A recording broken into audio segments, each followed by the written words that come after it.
I saw the clothes you had. Complain only after you earn $3,000 a month. Ever since I quit my job and became a full-time housewife, I had been constantly troubled by the unreasonable demands of my husband and mother-in-law. But I just couldn't bear this. Understood. See you in a month. In anger, I left my in-laws' house. Later, I contacted a certain place. Even now, when I remember the look on my husband's face a month later, I can't help but laugh. My name is Linda. I work as a freelance fashion designer. A few years ago, I worked as a designer for a company, but now I am independent. The fashion industry has many rivals, so working independently was harder than I thought. While I could work the way I wanted, the cases of failing increased. Sometimes I couldn't meet clients' orders, which made them angry. However, I loved my job and felt it helped me grow. I think my competitive nature has led me to where I am now. I stayed focused on my work, not getting discouraged by failures. I believe working hard has become a source of strength for me. I studied hard to become a color consultant, and I relearned how to use social media effectively. I earnestly responded to clients' needs all the time. I just kept working hard every day. Some days were tough, and I would break down crying. But because of the people who supported me, I could keep pushing forward. I gritted my teeth, faced my job positively, and continued to work hard. Today, I can make a living as a freelance fashion designer. I enjoy my life as a fashion designer. But recently, I've been feeling uneasy about something. The truth is, there'll be a milestone for you soon. Maybe you should start thinking about finding a good partner. As my mother says, I'm single and have reached my 30s. I was so engrossed in my job that I forgot, but it was generally a good time to get married. Marriage isn't everything. At first, I laughed it off as if it wasn't a concern. But when I saw my friends getting married one by one, maybe I was a bit impatient, but I married a man named Mike I met at a business deal. Mike worked in the clothing industry and was a cheerful young man. The smooth progression to our marriage was largely due to his character. Mike, about work after marriage? Oh, I'll leave the household stuff to you. When getting married, we decided that I would pause my designer work for a while. It was a division of roles in married life. So I'm now dedicated to housework. About my job as a designer. Once a married life settled, I planned to restart at the right time. In such a way, I started a new chapter in my life. I looked forward to a happy married life and spent my days with hope. However, my father-in-law passed away. I knew he had been battling cancer, but the day finally came. My mother-in-law seemed prepared for his death, but she was deeply depressed after losing her beloved partner. She's been down since Dad passed away. If she continues to be depressed and her health deteriorates, it would be terrible. Thus, we decided to live with my mother-in-law for a while. Fortunately, the land they owned was large, and they had a separate building from the main house where my mother-in-law lived. We lived in a separate building, and supported my mother-in-law in the main house. "Mom, you don't have to worry about us. You can rely on us anytime. Let's have lunch together now, Ariel. The preparations are done." After the passing of my father-in-law, I took on the household chores in the main house, trying to be a good conversation partner to distract my mother-in-law from her loneliness. Even though it was gradual, with our dedicated support, she started regaining her spirit. I felt it might soon be time for her to live alone without problems. I was beginning to consider resuming my career in design. However, "Linda, you haven't cleaned this room yet." Mother-in-law never tried to do household chores on her own. She would instruct me to do all the chores in the main house while she did nothing. On top of that, she'd constantly nag at me. She'd complain about the food being bland or criticize the way I did laundry. Initially, I listened to her thinking it was unreasonable, but I grew tired of being treated like a servant. I have my own things to handle. I tried explaining my design work to her, suggesting that maybe she should take on the household chores herself. But then, "All you do is sit in your room drawing. How can you say you're busy?" She didn't even try to understand my work.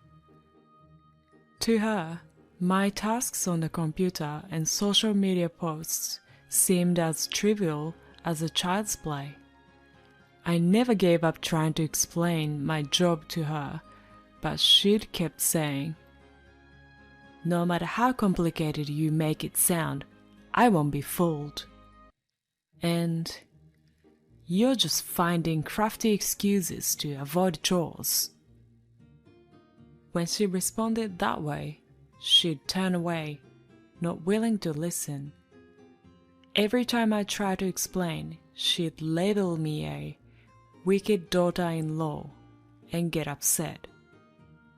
I had no choice but to give up explaining. How could I change this situation? I tried talking to my husband about her attitude, but he didn't listen. Judging from his behavior, things weren't going well at work. He'd constantly sigh, lost in thought during dinner and even while bathing. Naturally, I wanted to support him and listen to his worries. I believed that hearing him vent about work would help him feel better. However, Mike never elaborated on his work issues. "It's okay, I can handle my job on my own." He probably didn't want to show any weakness. Without his understanding, I had to cater to my mother-in-law's whims daily. Then, one day, Mike returned home looking more downcast than usual. When I asked what happened, he said he made a significant mistake at work and missed an opportunity for promotion. "It's okay to make mistakes. Everyone has those days. Don't overthink it," I said, trying to comfort him. But it seemed to upset my prideful husband even more. "What do you, who stays at home all day, know about it?" Clearly, my husband said this with a displeased look on his face. My mother-in-law immediately took advantage of my husband's comment and started blaming me.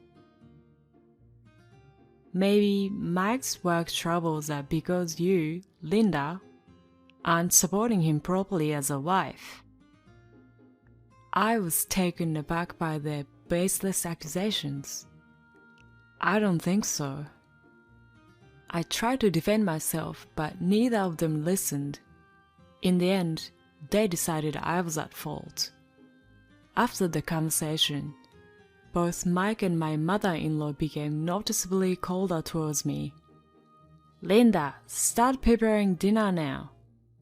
"Linda, you haven't weeded the garden or cleaned up, right?"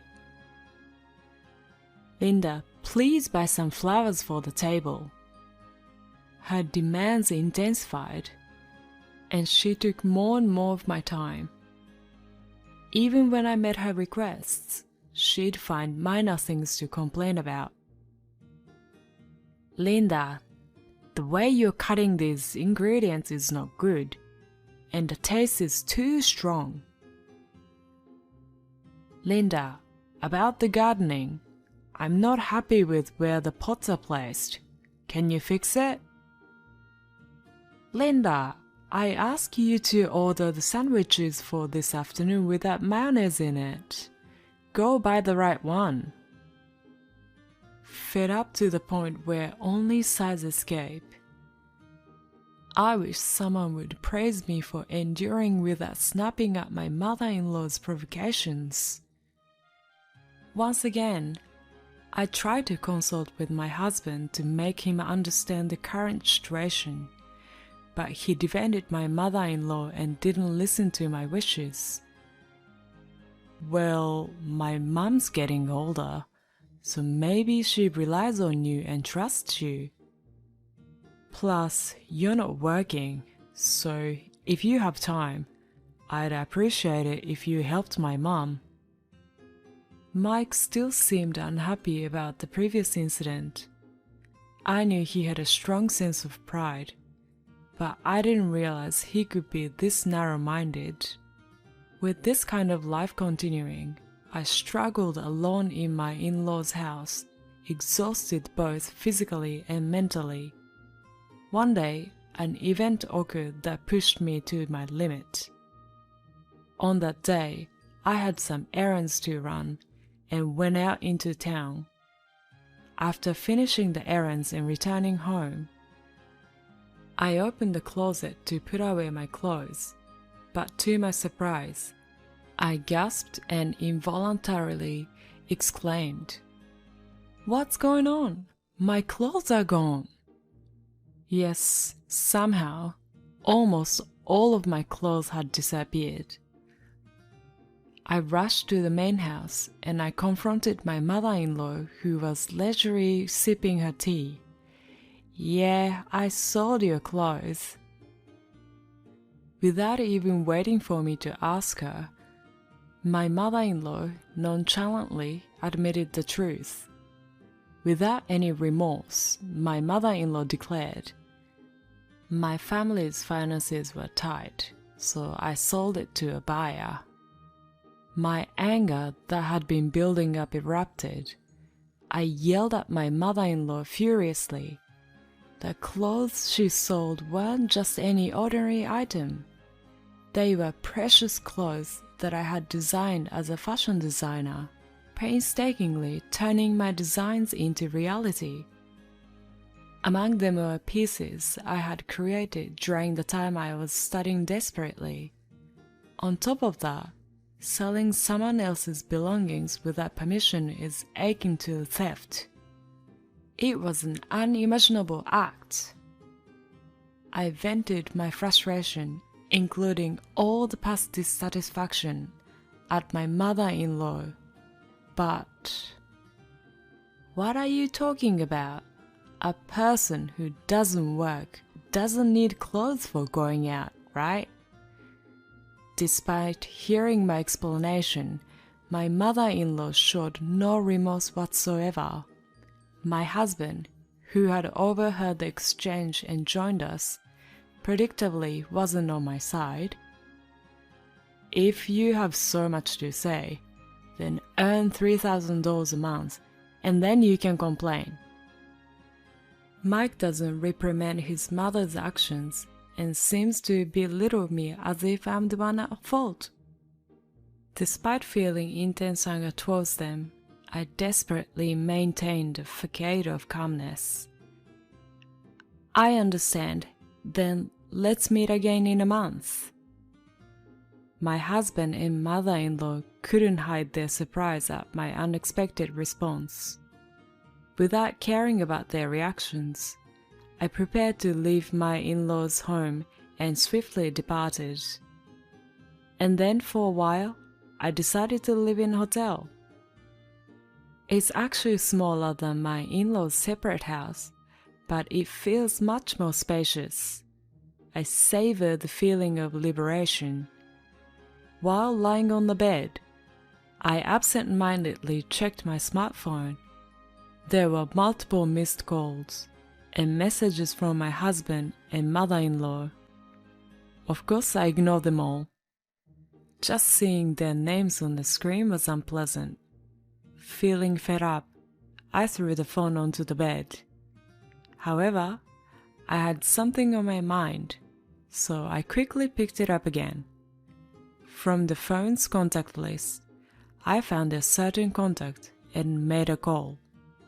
And then 1 month later. Now at the local event hall, a large-scale fashion show is taking place. This fashion show is a fantastic collaboration project between renowned fashion designers and popular models, attracting not only regular attendees but also various fashion industry professionals. I, myself, participated as a fashion designer and enjoyed a pleasant time interacting with colleagues I had worked with before. Hello, Linda. We used to work together a lot, Linda. You look well, Linda. Many industry people gathered, and I exchanged smiles and familiar greetings. I walked around the venue, engaging in enjoyable conversations with colleagues I had worked with previously. Mr. Jones, how have you been? Miss Smith, I'm grateful for your help in the past. How about you? Mr. Anderson, I'm doing well, thanks. Is little Lily about 8 years old now? Time passed in the midst of grateful conversations.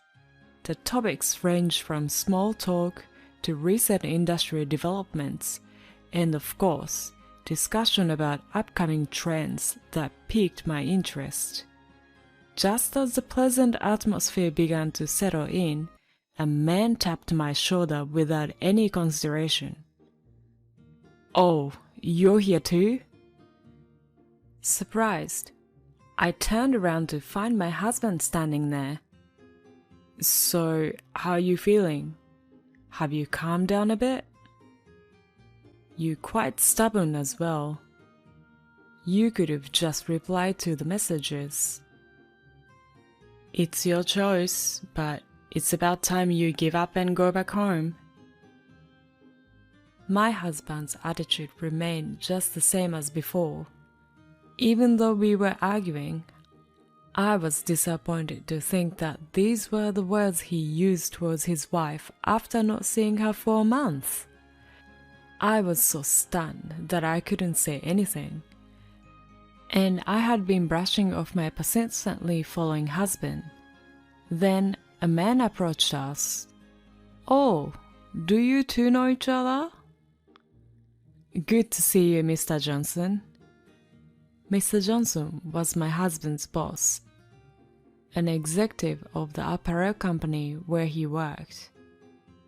Actually, she's my wife. Despite being unemployed, she says the most outrageous thing. It's really troubling. Saying that, Mike laughed, as if mocking me. Upon hearing those words, Mr. Johnson's face reddened, and he glared at Mike. And he gave me some sincere words on my husband's behalf. I'm truly sorry, Linda. My subordinate is utterly rude. It's okay, Mr. Johnson. Don't worry about it. I responded calmly. Mike watched the exchange between Mr. Johnson and me, wearing a surprised expression. Actually, I've known Mr. Johnson for some time. I had worked with my husband's company as a freelance designer, and back then, Mr. Johnson was in charge of my projects. Then Mr. Johnson revealed a surprising fact that my husband wasn't aware of. Linda is a rising and popular fashion designer. Didn't you, her husband, know about this? What? Mike stared at me with a surprised expression. Yes, I was a well-known designer in the industry. Not to brag, but before we got married, I had quite a following on social media. Including advertising revenue, my monthly income reached tens of thousands of dollars. However, I hadn't told my husband Mike about this. I had avoided it as I didn't want to be judged based on my finances. Probably Mike just thought of me as an ordinary independent designer. And when he found out about my background, he was so shocked, he raised his voice. I had no idea about any of this. Well, I never told you. I had resumed my activities as a designer, having been freed from a small quarrel a month ago. I contributed several designs for this event. There had been offers to collaborate on this project for a while now. On the day my mother-in-law sold my clothes, I had an appointment to meet with Mr. Jackson, my former boss, during my corporate designer days for consultation. What I heard from him was that one of the designers had fallen seriously ill. They were urgently looking for a designer to handle the fashion show. I was unsure about what to do since I was on a break from my design activities at the time. Moreover, issues at my in-laws' house were a constant concern. However, the incident then occurred. After leaving my in-laws' house, I called Mr. Jackson from the hotel, gladly agreed to help, and told him I would see it through. But you were just a full-time housewife, right? I could feel Mike's pride crumbling. Facing him, I replied sarcastically, "Wasn't it about earning $30,000 a month that was acceptable?" After that event, I quickly divorced Mike. "Linda, it was all my fault. Give me another chance." What a disgrace of a woman to abandon the husband. Shame on you. My husband begged me, and my mother-in-law was even more aggressive than usual. But I pushed their words aside. First, earn $30,000 a month yourself, then complain. Since then, I haven't met with Mike, and the rest at all. I've heard that Mike got transferred to a smaller department. He might have garnered resentment from the company's higher-ups because of this incident. According to Mr. Johnson, previous mistakes at work were also due to conflict with clients, much like this time. After repeatedly making the same mistakes and showing no remorse, he was completely abandoned. Mike and his mother still live in the same house, but it seems they are far from happy. I once passed by their house, and it felt like a gloomy air was surrounding it. I think they got what they deserved. On the other hand, I gained attention again in the recent fashion show. My work as a designer is going well, and I'm living fulfilling days. By the way, my relationship with my former boss, Mr. Jackson, is becoming quite pleasant. He's a wonderful person, one of the few who supported me when I went independent.